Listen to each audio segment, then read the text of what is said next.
الحمد لله نحمده ونستعينه ونستغفره ونعوذ بالله من شرور أنفسنا ومن سيئات أعمالنا من يهده الله فلا مضل له ومن يضلله فلا هادي له ونشهد أن لا إله إلا الله وحده لا شريك له ونشهد أن محمدا عبده ورسوله أما بعد فأعوذ بالله من الشيطان الرجيم بسم الله الرحمن الرحيم من المؤمنين رجال صدقوا ما عاهدوا الله عليه صدق الله العظيم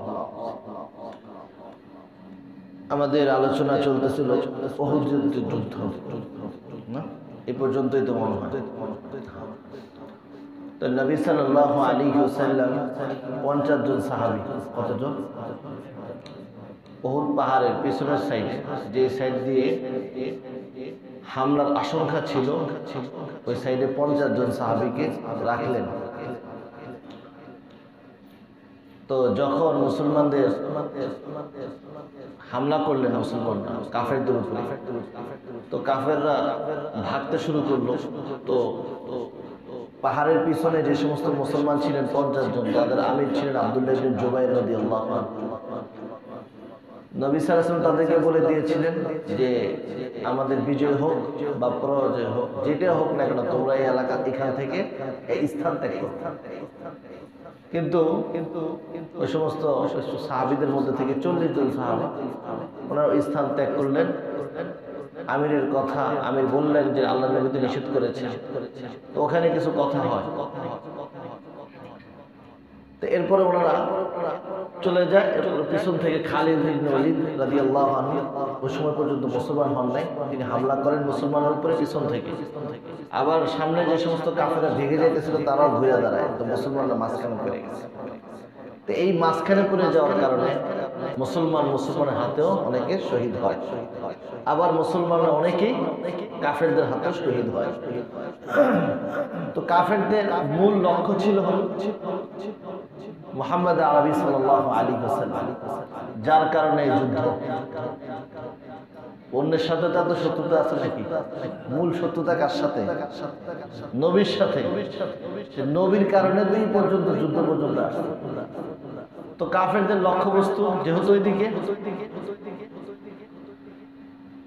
তো যখন হামলা করছে তো নবী সাল্লাল্লাহু আলাইহি ওয়াসাল্লামের উপর হামলা করে কয়েকজন কাফের আব্দুল্লাহ ইবনে কুমাইয়া গত সপ্তাহে বলেছিলাম যে নবী সাল্লাল্লাহু আলাইহি ওয়াসাল্লাম মাথায় আঘাত করে তো মাথায় যে লোহার টুপি ছিল হেলমেট এটা ভেঙে ঢুকে যায় আবার আরেকজন পাশ থেকে হামলা করে তো নবী সাল্লাল্লাহু আলাইহি ওয়াসাল্লাম দাঁত পড়ে যায় আবার আংটা ভিতরে ঢুকে যায় তো এই যে এক অবস্থা এগুলো ছিল মুসলমানদের মধ্যে থেকে প্রায় 7 জন আনসার এবং 7 জন মুহাজির নবী সাল্লাল্লাহু আলাইহি ওয়াসাল্লাম পাহারা দিছে এরপরও এত বেশি হামলা এই ফাঁকে ফুঁকে এই সমস্ত কাজগুলো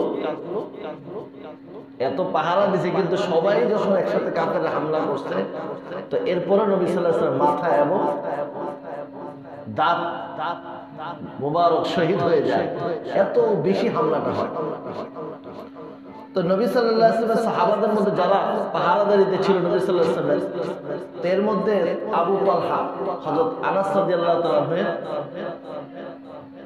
সৎবা যেটা কি বলা হয় সৎবা হযরত আবু তালহা এবং আলী রাদিয়াল্লাহু তাআলা আনহু বিশেষভাবে ওনারা ছিলেন আবু তালহা রাদিয়াল্লাহু আনহু নবী সাল্লাল্লাহু আলাইহি ওয়াসাল্লামকে এমন ভাবে বাঁচিয়েছেন, উনি ওনার হাত, বাম হাতটাকে নবী সাল্লাল্লাহু আলাইহি ওয়াসাল্লামের জন্য বাঁধা, যে দিক থেকে তীর আসতেছে বা শত্রুর আক্রমণ হচ্ছে, ওনার হাতটাকে আগায় দিতেছে, এই পুরো এক সাইড। আবু তালহা রাদিয়াল্লাহু আনহু নবী সাল্লাল্লাহু আলাইহি ওয়াসাল্লামের নিরাপত্তার জন্য ওনার এক সাইড পুরা, এই পুরা হাত, বাম সাইড পুরাটা হামলায় এত বেশি তীরের আঘাত এবং তলোয়ারের আঘাত লাগে, যুদ্ধের পরে দেখা গেল শত্রুর উপরে তীর ওনার এই বাম হাতের মধ্যে লেগেছে। কাকে হেফাজতের জন্য? নবী সাল্লাল্লাহু আলাইহি ওয়াসাল্লামকে হেফাজতের জন্য। তো এত বেশি তীর নবী সাল্লাল্লাহু আলাইহি ওয়াসাল্লাম তার জন্য ওই দিন দোয়া করেছিলেন আবু তালহার আওজা। আবু তালহা তো ওয়াজিব করে নিয়েছে কোন জিনিস? জান্নাত। আবু তালহা কোন জিনিস ওয়াজিব করে নিয়েছে? জান্নাত। নবীর রক্ষার জন্য, নবীর গায়ে আঘাত না লাগে এর জন্য নিজের জানের পরোয়া করে নাই। সবগুলো তীরের আঘাত যা আসতেছে সব নিজের হাত দ্বারা, বাম হাত, বাম সাইড পুরা এটা দিয়ে সব তীর ফিরেছে। পরবর্তীতে ওনার এই হাত আর কোনো কাজে ছিল না, অবশ হয়ে গেছে, এত বেশি আঘাত হচ্ছে। তো নবী সাল্লাল্লাহু আলাইহি ওয়াসাল্লাম ওই অবস্থাতেই কাফেররা একটা গর্ত খুঁড়েছিল যেন নবী ওখানে পড়ে যায়, মুসলমানরা পড়ে যায় মাঠের মধ্যে, যুদ্ধের মাঠে পড়ে গেলে তার গর্ত থেকে উঠতে পারবে না। নবী সাল্লাল্লাহু আলাইহি ওয়াসাল্লাম শরীরে লোহার পোশাক, ওই গর্তের মধ্যে নবী সাল্লাল্লাহু আলাইহি ওয়াসাল্লাম পড়ে গেলেন। এখন নবী সাল্লাল্লাহু উঠতে যাচ্ছেন, পারতেছেন না। আবু তালহা রাদিয়াল্লাহু আনহু নবী সাল্লাল্লাহু আলাইহি ওয়াসাল্লামের শরীরের নিচে বসে গেলেন, আল্লাহর নবী আপনি আমার পিঠের উপর ভর দিয়ে উঠে যান।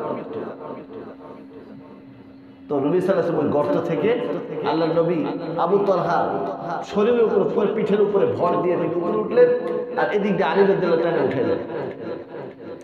আবার নবী সাল্লাল্লাহু আলাইহি ওয়াসাল্লাম যখন একটা টিলার উপর উঠতে চাইলেন, উঁচা স্থান, মুসলমানরা কে কোথায় আছে, মুসলমানরা যেন নবীকে দেখে একটু উৎসাহ পায়, এই জন্য একটু উঁচু জায়গায় উঠতে চাইলেন, দিক নির্দেশনা দিবেন, তো উঠতে পারতেছেন না নবী সাল্লাল্লাহু আলাইহি ওয়াসাল্লাম। আবু তালহা বসে গেলেন, আল্লাহ নবী আমার পিঠের উপর আপনি ভর দিয়ে উপরে উঠেন। তো ওই দিন এই জানটা কক্ষ করে দিচ্ছে কে নবীর জন্য? আবু তালহা। আরেক সাহাবী আবু দুজানা রাদিয়াল্লাহু আনহু, আবু দুজানা উনি নবী সাল্লাল্লাহু আলাইহি ওয়াসাল্লামের সামনে এসে দাঁড়িয়ে গেছে, চেহারা ওনার চেহারা আর নবীর চেহারা সামনে সামনে, যত সামনে থেকে আঘাত, তলোয়ারের আঘাত, তীরের আঘাত সব ওনার পিঠে নিতে, তার নবীর শরীরে একটাও লাগতে দিচ্ছে না, পুরা শরীর ক্ষতবিক্ষত হয়ে গেছে। সামনে যখন চলে আসছে, নবীর সামনে দিয়া ধরে রাখছে যাতে করে নবীর শরীরে একটাও তীরের আঘাত, তলোয়ারের আঘাত, কোনো জিনিসের যেন আঘাত না লাগে। তো নবী সাল্লাল্লাহু আলাইহি ওয়াসাল্লামকে এত বেশি আঘাত করলেন, এত বেশি আহত করলেন, মুসলমানদের এতজন মানুষকে, মুসলমানরা এতজন শহীদ হইল, এরপরে কি নবী বদদোয়া করেছেন? আল্লাহ নবীকে এরপরে বদদোয়া করেছেন? আল্লাহ নবী এরপরে কি বলেন? আল্লাহুম্মা গফিরলি, আল্লাহুম্মা গফিরলি, হে আল্লাহ আপনি মাফ করে দেন, হে আল্লাহ আপনি আমাকে, ফাইন্নাহুম কওমুন লা ইয়ালামুন, হে আল্লাহ আমার এই কওম, এই আমার জাতি, তারা বুঝতে পারে নাই, তারা নবীকে চিনতে পারে নাই, তারা নবীর উপর আঘাত করেছে। আল্লাহ তারা নবীকে চিনতে পারে নাই, তারা ইসলাম সম্পর্কে বুঝে নাই, এই জন্য তারা জানতেছে না, না জানার কারণে এই কাজটা করেছে। আল্লাহ আপনি মাফ করে দেন। এরপরে কি দোয়া করতেছে? বদদোয়া দিছে, কি বলছে? আল্লাহ ফাইন্নাহুম লা ইয়ালামুন, আল্লাহ এই কওম, এই জাতি তারা তো জানে না, তারা নবীকে চিনে নাই, নবীকে বুঝতে পারে না, এই জন্য নবীর উপর হামলা করছে, নবীর উপর আঘাত করছে।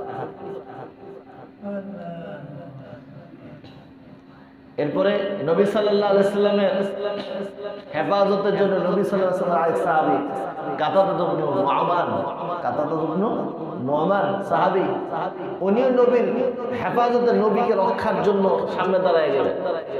উনি দাঁড়াইছে হলো চেহারা কোন দিক ঘুরে রাখছে, পিঠ নবীর দিকে দিয়া সামনে, যে দিক থেকে আসুক না কেন আমি দেখবো, এমন ভাবে হেফাজত করছে। তো উনি ওই পাশে দাঁড়ানো, তো কাফেরদের পক্ষ থেকে একের পর তীর আসতেছে আসতেছে, একবার ওনার চোখের মধ্যে তীর লেগে গেছে। কোথায় লাগছে? চোখের মধ্যে লেগে গেছে পুরা। তো তীর যখন চোখের মধ্যে ঢুকে গেছে, এই চোখ কি আর রয়েছে? উনি বলেন যে আমার চোখ থেকে যখন তীর ঢুকলো, তীরটা যখন বাইর করা হলো, আমার চোখের পুতলি চোখটা খুলে পড়ে গেল। মনি থাকে না, এই মনি খুলে পড়ে, আমি এই মনিটা হাতে নিয়ে আল্লাহ নবীর কাছে, আল্লাহ নবী আমার চোখ তো এখান থেকে খুলে পড়ে গেছে। আল্লাহ নবী সাল্লাল্লাহু আলাইহি সাল্লাম বললেন যে আল্লাহ, আমার এই আপনার এই বান্দা তার নবীকে হেফাজতের জন্য তার চোখ, কার হেফাজতে গেছে, এটা কার রক্ষণাবেক্ষণে গেছে? আল্লাহ নবী বলতেছে, আল্লাহ আপনার এই বান্দা তার নবী, আপনার নবীর হেফাজতে তার চোখকে সে শহীদ করে দিয়েছে, আল্লাহ তার চোখকে আপনি ঠিক করে দেন। আল্লাহ নবী এরপরে ওই চোখের মনিটা নিয়ে তার চোখে লাগাই দিল।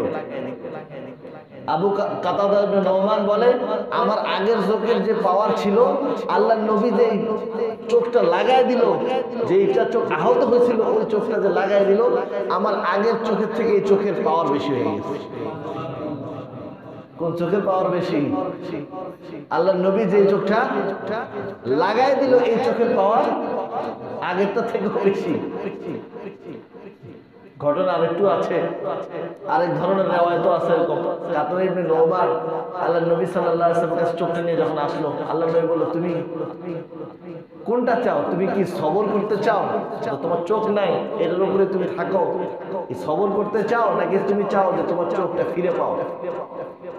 একটা হলো সবর, যেমন আছে এমন থাকবে, তাহলে সবর হইল। আর তুমি যদি চাও তোমার চোখ যেমন ছিল অমন হবে, কোনটা চাও তুমি?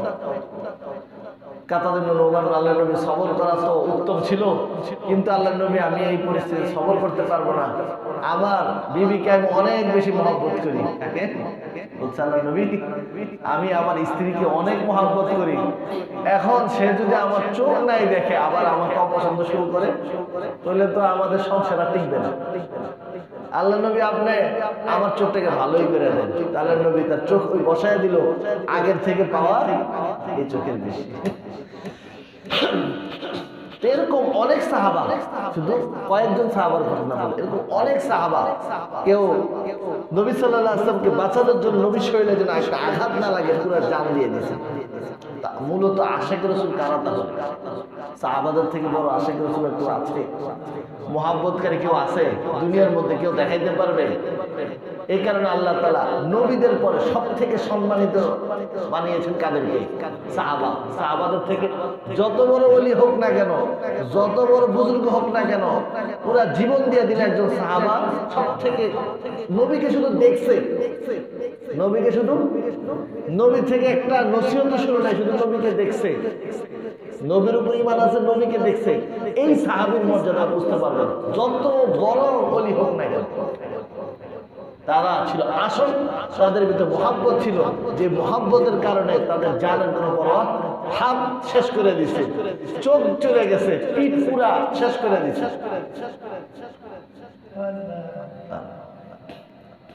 আরেক সাহাবী নজর ইবনে আনাস, হযরত আনাস রাদিয়াল্লাহু আনহু চাচা,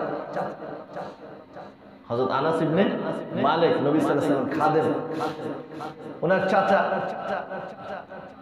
যখন উহুদের যুদ্ধের দিন খবর আসলো যে আল্লাহর নবী শহীদ হয়ে গেছে, মাসআব ইবনে উমাইর রাদিয়াল্লাহু আনহু যখন শহীদ হলেন, শয়তান এই কথা চালায় দিল যে মুহাম্মদ শহীদ হয়ে গেছে। ইন্না মুহাম্মাদান ক্বাদ কুতিলা, মুহাম্মদকে হত্যা করে ফেলানো হয়েছে। শয়তান আওয়াজ দিয়ে দিয়েছে, কে দিয়েছে? শয়তান এলান করে দিয়েছে যে ইন্না মুহাম্মাদান ক্বাদ কুতিলা, মুহাম্মদকে হত্যা করে ফেলানো হয়েছে। এখন এই কথা শোনার পরে কি মুসলমান তো পিছন দিকে পড়ে গেছে। আপনি এমন একটা খবর মনে করেন, এমন সময় শুনলেন যেটা আপনি চাচ্ছেন না, কেমন হয়ে যায়? পুরা থাইমা যান না, মাথা কাজ করে, হাত কাজ করে, যেটা ছিল এটা থাইমা যায়, যেটা ছিল এটা পুড়ে যায়, হতভম্ব হয়ে গেছে। কি করবো আমরা এখন? ইন্না মুহাম্মাদান ক্বাদ কুতিলা, কানে আওয়াজ আসতেছে মুহাম্মদ তো শহীদ হয়ে গেছে, মুহাম্মদ তো মারা গেছে। নজর ইবনে আনাস রাদিয়াল্লাহু আনহু যখন এই কথা শুনলেন, উনি বললেন, মুহাম্মদ সাল্লাল্লাহু আলাইহি সাল্লাম যদি শহীদ হয়, নবী মুহাম্মদ শহীদ হয়েছে, রব্বে মুহাম্মদ হাইয়ুন, আর মুহাম্মদের রব এখনো জীবিত আছে। জীবিত আছে, মুহাম্মদের রব এখনো জীবিত আছে। মুহাম্মদ সাল্লাল্লাহু আলাইহি ওয়াসাল্লাম শহীদ হতে পারে, কিন্তু মুহাম্মদের রব এখনো জীবিত আছে। আর মুহাম্মদ সাল্লাল্লাহু আলাইহি ওয়াসাল্লাম যদি শহীদ হয়ে যায়, তাহলে আমার মতো নজর ইবনে আনাস এই দুনিয়াতে থাকার কি দরকার? কি বলতেছে? মুহাম্মদ সাল্লাল্লাহু আলাইহি ওয়াসাল্লাম যদি দুনিয়া থেকে চলেই যায়, আর আমার মতো এই নজর ইবনে আনাস দুনিয়া থাকার দরকার কি? মুহাম্মদ সাল্লাল্লাহু আলাইহি ওয়াসাল্লাম যে দিন নিয়ে আসছে, ওই দিনের জন্য আমিও শহীদ হয়ে যাই। তিনি এরপরে তলোয়ার নিয়ে একবারে কাফেরদের ভিড়ের মধ্যে ঢুকে গেলেন। এরপরে এক সাহাবীর সাথে ওনার দেখা। সাদ ইবনে মুআজ বলতেছে, ইয়া সাদ ইবনে মুআজ ইন্নী লা আজিদু রিহাল জান্নাহ। হে সাদ ইবনে মুআজ, আমি তো জান্নাতের ঘ্রাণ পাইতেছি। কিসের ঘ্রাণ? জান্নাতের ঘ্রাণ পাইতেছি। তো সাদ ইবনে মুআজকে যখন ডেকে ডেকে বলতেছে, আমি তো জান্নাতের ঘ্রাণ পাচ্ছি, তুমি কি বলো? তো নজর ইবনে আনাস এরপরে কাফেরদের ভিড়ের মধ্যে ঢুকে আল্লাহ তাআলার জন্য শহীদ হয়ে যায়। মুহাম্মদ সাল্লাল্লাহু আলাইহি ওয়াসাল্লাম জীবিত থাকুন, উনি তো দুনিয়া থেকে চলে গেছেন। উনি যখন দুনিয়াতে নাই, তা আমি থেকে গেছি, বাস উনিও কাফেরদের সাথে যুদ্ধ করতে করতে উনিও দুনিয়া থেকে চলে গেছেন। আর ওনার আফসোস ছিল, উহুদ বদরের যুদ্ধে উনি শরীক হতে পারেন নাই। আর ওনার দিলের মধ্যে আশা ছিল, সামনে যখন কোনো যুদ্ধ আসবে মুসলমানদের, আমি অবশ্যই শরীক হব এবং আমার যতটুকু সামর্থ্য আছে, যতটুকু করতে পারি ততটুকু করে দেখাবো। তা আল্লাহ তাআলা এই সাহাবী দ্বারা আল্লাহ তাআলা ওটা করায় দেখাইছে, মিনাল মুমিনিনা রিজালুন সাদাকু মা আহাদুল্লাহ আলাইহি। মুমিনদের মধ্যে থেকে কিছু মানুষ এমন আছে, তারা সত্যায়ন করে দেখায় যা তারা আল্লাহর সাথে ওয়াদা করেছিল, যে সামনে আসলে আমি ওটার মধ্যে শরীক হব, আর আমার যতটুকু মুসলমান ইসলামের জন্য দেখানোর দরকার আমি দেখাই ছাড়বো। নজর ইবনে আনাস দেখাই ছাড়বো, রয়েছে দুনিয়া থেকে চলে গেছে। তো এই দিক দিয়ে নবী সাল্লাল্লাহু আলাইহি ওয়াসাল্লাম আহত। তো এরপরে নবী সাল্লাল্লাহু আলাইহি ওয়াসাল্লাম যখন শরীর রক্ত পড়তেছে, তো আংটাগুলো আবু উবাইদা ইবনে জাররাহ নবী সাল্লাল্লাহু আলাইহি ওয়াসাল্লামের আংটা বাইর করতে চাইলেন, যে আংটাগুলো ঢুকে গেছিল। তো মাথার মধ্যে যে আংটাগুলো ঢুকছিল, ওগুলাকে বাহির করতে চাইলে আবু উবাইদা ইবনে জাররাহ টান দিলেন, কিন্তু টাইনা কি করতে পারলেন না, বাইর করতে পারলেন, বরঞ্চ নিজের দাঁতই পড়ে গেল। এরপর হযরত আবু বকর রাদিয়াল্লাহু আনহু এগুলোকে টাইনা বাহির করলেন। এরপরে ফাতেমা এবং আলী রাদিয়াল্লাহু আনহা নবী সাল্লাল্লাহু আলাইহি ওয়াসাল্লামের এই সমস্ত রক্ত এবং যেগুলো নবী সাল্লাল্লাহু আলাইহি ওয়াসাল্লামের রক্ত ইত্যাদি বাইর হচ্ছে, এই সমস্ত জিনিসকে ভালোভাবে পরিষ্কার করলেন। আর যেখানে যে জিনিস ব্যান্ডেজ ইত্যাদি লাগানো দরকার, ওগুলো লাগাইলেন। যা লাগা তোমরা চলে যাও বাইরে।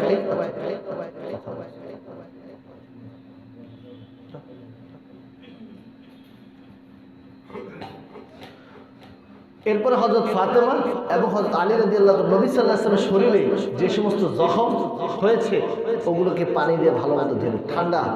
আপনারা জানেন, যখন কোনো জায়গায় কেটে যায়, পানি লাগাইলে অনেক সময় রক্তটা, ঠান্ডা পানি যখন লাগে রক্তটা থেমে যায়। তো পানি দিয়ে ধুইলে রক্তগুলো শরীরে আরো যত জায়গায় রক্ত আছে, যেখানে যেটা দরকার ব্যান্ডেজ করা দরকার ব্যান্ডেজ করলেন। আবার যেখানে ওই কাপড় পোড়ায়া লাগাই দেওয়া দরকার, ওই জমানা হিসেবে যা যা করা দরকার ওগুলো করলেন। এদিকে কাফেররা এখনো তো তারা ওদের কাজে আছে, মুসলমানদেরকে হত্যা। নবী আসলে তো শয়তানিরা প্রচার করে দিয়েছে যে মুহাম্মদ সাল্লাল্লাহু আলাইহি ওয়াসাল্লাম কি হয়েছে, মারা গেছে, কদ কুতিলা কদ শাহিদাত বলতেছে। তাদের কথা হলো মুহাম্মদ মারা গেছে, মুহাম্মদকে হত্যা করে ফেলেছে। উবাই ইবনে খালফ সে খুঁজতেছে, উবাই ইবনে খালফ কাফেরদের মধ্যে থেকে একজন সর্দার, সে এসে বলতেছে, মুহাম্মদ সাল্লাল্লাহু আলাইহি ওয়াসাল্লামের সাথে তো আমার মক্কাতে একটা কথা হয়েছিল যে তিনি আমাকে মারবে। আজকে যদি মুহাম্মদ বাইচা যায়, তাহলে আমার আর কি নাই, রক্ষা নাই। আজকে যদি মুহাম্মদ কি হয়ে যায়, বাইচা যায়, আমার আর রক্ষা নাই, আজকে শেষ করেই যায়। আবার মনের ভিতরে একটা ভয়, মুহাম্মদ বলছে আমাকে মারবে, দুইটা মিলেই তো কাজ করতেছে। একটা হলো আজকে যদি বাইচা যায় তাহলে রক্ষা নাই, আবার মুহাম্মদ বলছিল আমাকে মক্কাতে যে আমাকে সে হত্যা করবে। দুটোটাই কাজ করতেছে। এখন এই খোঁজে এসে খুঁজতেছে কোথায় আছে মুহাম্মদ। আজকে যে কোনো একটা হবে। তো খুঁজতে খুঁজতে সে পেয়ে গেল যে মুহাম্মদ সাল্লাল্লাহু আলাইহি ওয়াসাল্লাম মুসলমানদের মাঝে আছে। সে অগ্রসর হইল মুহাম্মদ সাল্লাল্লাহু আলাইহি ওয়াসাল্লামকে শহীদ করার জন্য। সাহাবায়ে কেরাম নবী সাল্লাল্লাহু আলাইহি ওয়াসাল্লামকে বললেন, আল্লাহ নবী আমরা শেষ করে দিই, আসুক, আসার আগে নবী সাল্লাল্লাহু আলাইহি ওয়াসাল্লাম থাম, তাকে আসতে দাও, তাকে আসতে দাও। সামনে আস্তে আস্তে যখন কাছাকাছি চলে আসছে, নবী সাল্লাল্লাহু আলাইহি ওয়াসাল্লাম উসাইমা এক সাহাবী, ওনার হাত থেকে একটা তীর নিয়ে ওই উবাই ইবনে খালফের গায়ে মারলেন। শুধু তার শরীরের মধ্যে হালকা একটু আঘাত লাগলো, ঘাড়ের মধ্যে হালকা একটু আঁচড় লাগে না, একটু আঁচড় লাগছে। সেই আঁচড় যখন লাগছে সে তার ঘোড়া থেকে পড়ে গেছে, পয়রা দৌড়াইতে দৌড়াইতে তার কওমের কাছে চলে গেছে। আবু সুফিয়ানের কাছে যায় বলছে, ইন্না মুহাম্মাদান কুতিলতু, মুহাম্মদ আমাকে হত্যা করে ফেলেছে। ইন্না মুহাম্মাদান কদ কুতিলতু, মুহাম্মদ নিশ্চয় আমাকে হত্যা করে ফেলেছে। আরে আবু সুফিয়ান তোমার কই মারলো? শুধু একটু গলার মধ্যে আঁচড় লাগছে, কি বলো? আরে শুনো, মুহাম্মদ যদি আমাকে এই তীরটাও না মারতো, শুধু আমার মুখে আমার শরীরের মধ্যে থুতু মারতো, এটাতেই মরে যেতাম। তারা কাফের ছিল, ঈমান কেমন মজবুত! হ্যাঁ, কাফের হওয়ার পরে ঈমান কেমন মজবুত! বলতেছে মুহাম্মদ যদি শুধু থুতুও মারতো, এটাতেই মরে যেতাম। তাহলে আমাদের থেকে বড় না ঈমান লাইনে? কম বড় নাকি? এই কথাটা কাফেরও জানা আছে, মুহাম্মদ যদি শুধু থুতু মারতো, ওই থুতুতে আমি মরে যেতাম। তাহলে ঈমান কম ছিল?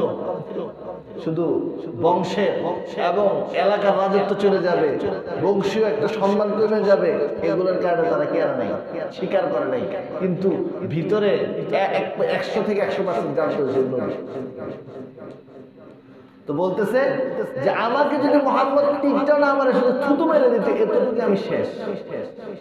আর তুমি কি বলতেছো? তার আওয়াজ, এই গলার আওয়াজ যে সে চিল্লাইতো, ষাঁড় যেরকম ভাবে চিল্লায়, ষাঁড়ের আওয়াজের মতো হয়ে গেছে। আর তাকে আইসা আবু সুফিয়ান বলে, তুমি কি বলো? আমি যে এই আওয়াজটা করতেছি, এই আওয়াজ, আমি যে ব্যথাটা পাইতেছি, এই ব্যথার কারণে, আর এই ব্যথাটা কেমন ব্যথা, উবাই ইবনে খালফ আমি ছাড়া যদি অন্য মানুষ হইতো সে সহ্য করতে পারতো না। শুনো, আমার এই ব্যথাটা যদি মক্কাবাসী যারা আছে সবার মধ্যে বন্টন করে দাও, তারাও সহ্য করতে পারবে না। এত বেশি ব্যথা আমি পাচ্ছি এখানে।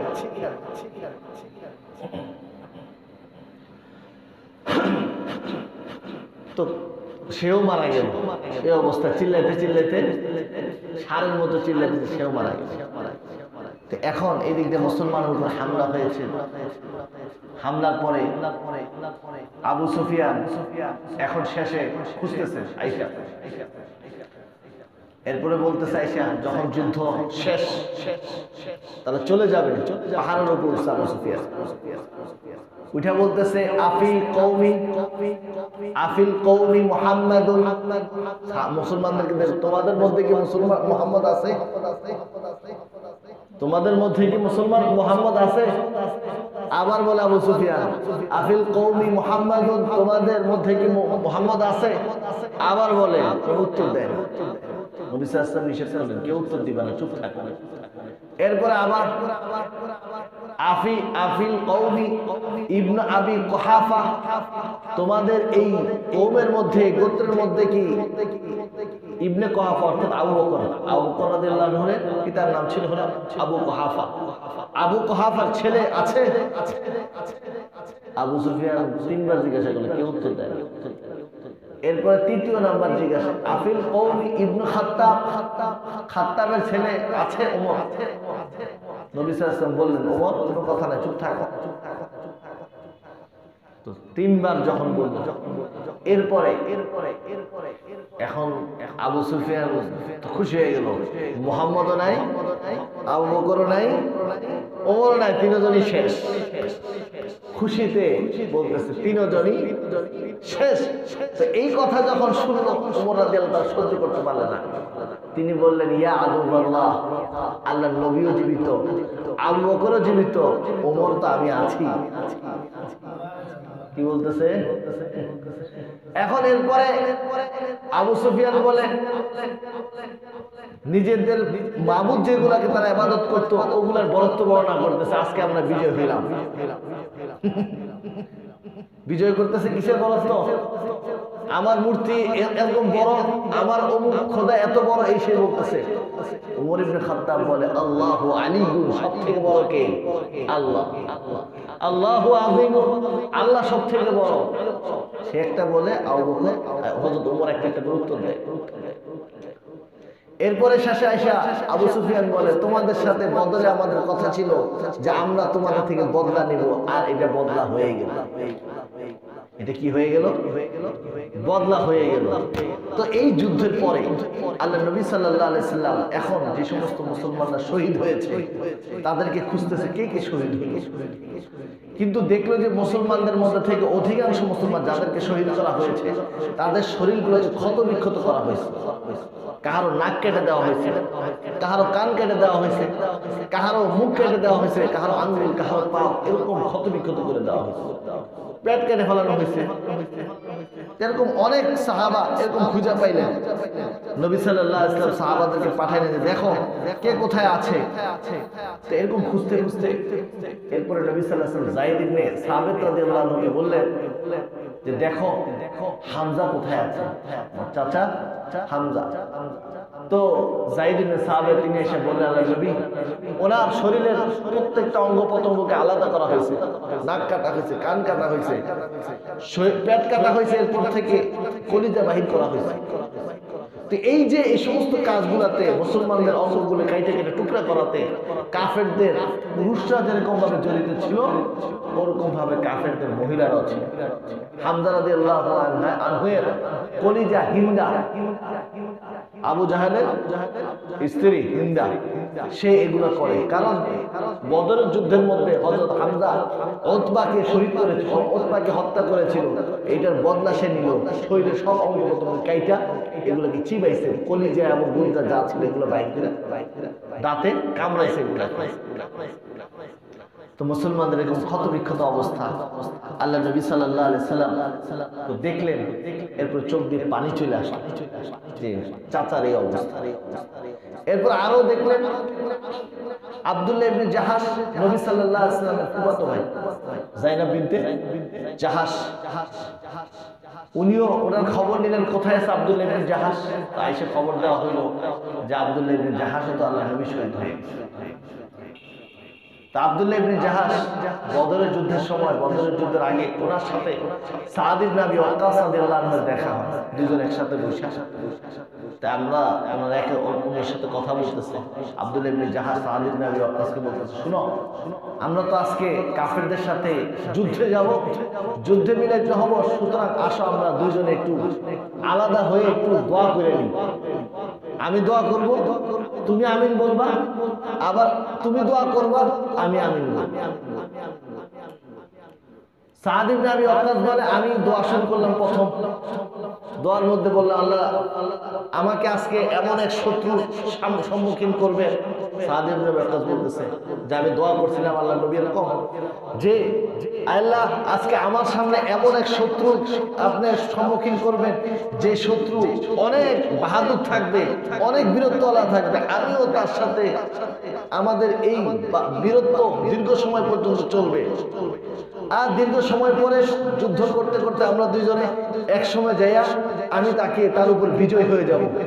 আর শেষে আমি তার থেকে অনেক তার সামানপত্র, যুদ্ধে যেহেতু আসবে সামানপত্র, তলোয়ার আছে, শরীরের বর্বর অনেক কিছু, শেষে আমি তার থেকে অনেক যুদ্ধের সামানপত্র তৃতীয় পাবো।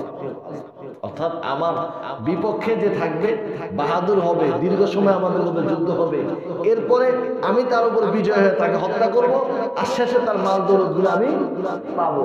এই দোয়া করছে কে? সাদ ইবনে আবি ওয়াক্কাস। এটা দোয়া না। এরপরে আব্দুল্লাহ ইবনে জাহাশ দোয়া করলো, আল্লাহ আমার সামনে এমন এক বীর, কাফেরদের মধ্যে থেকে এমন এক বীর আপনি আমার সামনে সম্মুখীন করে দিবেন যার সাথে আমার যুদ্ধ চলবে, আর যুদ্ধ চলতে চলতে আমি শহীদ হয়ে যাব। আমি কি হয়ে যাব? শহীদ হয়ে যাব। আমি আপনার আল্লাহর পেয়ারা হয়ে যাব, আল্লাহর সামনে উপস্থিত হইতে পারবো, এমন এক পরিস্থিতি আমার জন্য করবেন। সাদ ইবনে আবি ওয়াক্কাস দিক দিয়ে বলেন, সাহাবী ইবনে আবি ওয়াক্কাস বলে যুদ্ধের পরে আবার তিনি এই দোয়া করেছিলেন আব্দুল্লাহ ইবনে জাহাশ যে আমি যখন শহীদ হব আমার নাক কাটা হবে, আমার কান কাটা হবে, আমার আঙ্গুল পা ইত্যাদি এগুলো কাটা হবে। এই দোয়া করছিলেন। তখন সাদ ইবনে ওয়াক্কাস কি বলেছিলেন? তো যুদ্ধের পরে সাদ ইবনে ওয়াক্কাস বলে আমি যে দোয়া করেছিলাম তার থেকে বহু গুণ উত্তম দোয়া ছিল আব্দুল্লাহ ইবনে জাহাশ।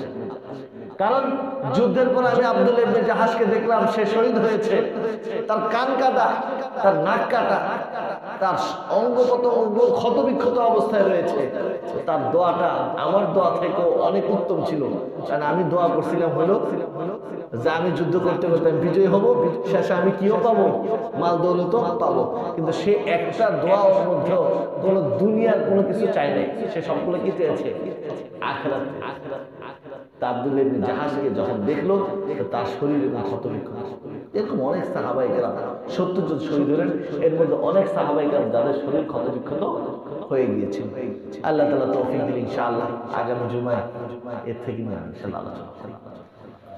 اللهم آمين. اللهم أنت السلام ومنك السلام، تباركت يا ذا الجلال والإكرام، يا حي يا قيوم برحمتك نستغيث، أصلح لنا شأننا كله ولا تكلنا إلى أنفسنا طرفة عين، وصلى الله على خير خلقه محمد وآله وصحبه أجمعين برحمتك يا رب.